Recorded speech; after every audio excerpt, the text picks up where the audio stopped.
ఏపీలో సరికొత్త అధ్యయనం ప్రారంభం కాబోతోంది. ప్రపంచ ఐటీ దిగ్గజం గూగుల్ సుమారు 1.35 లక్షల కోట్ల భారీ పెట్టుబడితో విశాఖలో mega data centre AI hub ను ఏర్పాటు చేయబోతోంది. ఇందులో భాగంగా ఈ నెల 28న సీఎం చంద్రబాబు శంకుస్థాపన చేయబోతున్నారు. ఈ ప్రాజెక్టుతో విశాఖ నగరం కేవలం ఉక్కు నగరం మాత్రమే కాకుండా అంతర్జాతీయ స్థాయిలో ఏఐ సిటీగా సైతం అవతరించబోతోంది.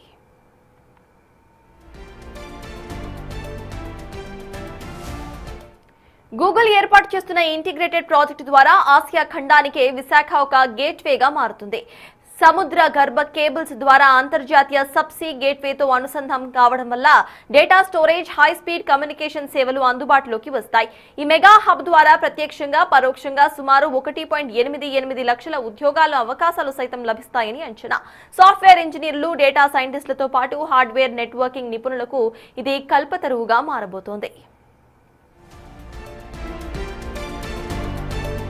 గత ప్రభుత్వ హయాంలో పెట్టుబడులు వెనక్కి వెళ్లినప్పటికీ కూటమి ప్రభుత్వం వచ్చిన కొద్ది కాలంలోనే గూగుల్ ను రప్పించి రాష్ట్ర బ్రాండ్ ఇమేజ్ ను పెంచారు. ఈ నెల 27న Google Cloud CEO Thomas Kurian బృందానికి సీఎం తేనీటి విందును ఇవ్వబోతున్నారు.